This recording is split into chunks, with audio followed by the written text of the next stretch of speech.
বেশি প্রত্যাশা করতে যাবেন না, লোভী হবেন না। লোভ আপনার সুখ কেড়ে নিবে। লোভী কখনো সুখী হয় না। লোভীর পকেট কখনো ভরে না যতদিন এটা ভরবে না। লোভী হব আমরা না।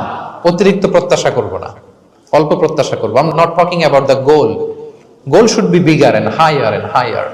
But I'm talking about expectation. বেশি এক্সপেক্ট করা ভালো না। খুব প্রত্যাশা নিয়ে রাখছেন, কিছু পান নাই, দেখবেন যে কষ্ট লাগবে, ঠিক কিনা? আর কোনো এক্সপেকটেশন নাই, এরপরে যেটা পাবেন ওইটাই লাভ। যেটা পাবেন ওইটাতেই ভাল লাগে, সুখ লাগে। এজন্য এক্সপেকটেশন যেন বড় না হয়। বেশি খাই যেন না করি। হ্যাঁ, কালকে কি খাবো, পরশু, আগামী সপ্তাহে আমার মেয়ের কি হবে, ছেলের কি হবে, ওদের ভবিষ্যৎ, গাড়ি বাড়ি নাই, এই যে অস্থির, এরকম আসলে নাই। আজকের জন্য বাঁচুন, আজকের জন্য বাঁচুন, কারণ আগামীকালের তো জন্মই হয়নি। আগামীকালের জন্ম হয়েছে, এটা কি আজকে না আগামীকাল? আজকে তো আজকে হ্যাপি হন, আজকের জন্য বাঁচেন, আজকের জন্য প্ল্যান করেন। আগামীকালের তো জন্মই হয় নাই। কালকে সকালে সানরাইজের পরেই না আগামীকালের জন্ম গ্রহণ হবে, ঠিক কিনা বলেন?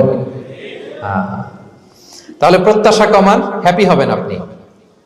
ইমাম গাজালি রাহিমাহুল্লাহ একটা চমৎকার কথা বলতেন। উনি বলতেন, তোমার রিজিকে যা আছে এটা 2 পাহাড়ের মাঝখানে থাকলেও এটা তুমি পাবা, আর যেটা তোমার রিজিকে নাই ওটা অনেক দূর থেকে আনার পরেও হাত দিয়ে নিয়ে 2 ঠোঁটের মাঝখানে রাখলেও ওটা পড়ে যাবে।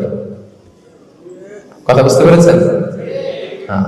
আপনি মাঝে মাঝে অ্যানিমেল কিংডম অথবা জিওগ্রাফিক্যাল চ্যানেলে দেখবেন যে বক মাছ শিকার করে কিভাবে অনেকক্ষণ লুকিয়ে থাকে, হুট করে একটা মাছ ধরে, ধরার পরে মাছটা বাঁচার জন্য ছোটাছুটি করে, বকটাও কামড় দিয়ে এমনি ধরে অমনি ধরে, পরে যায়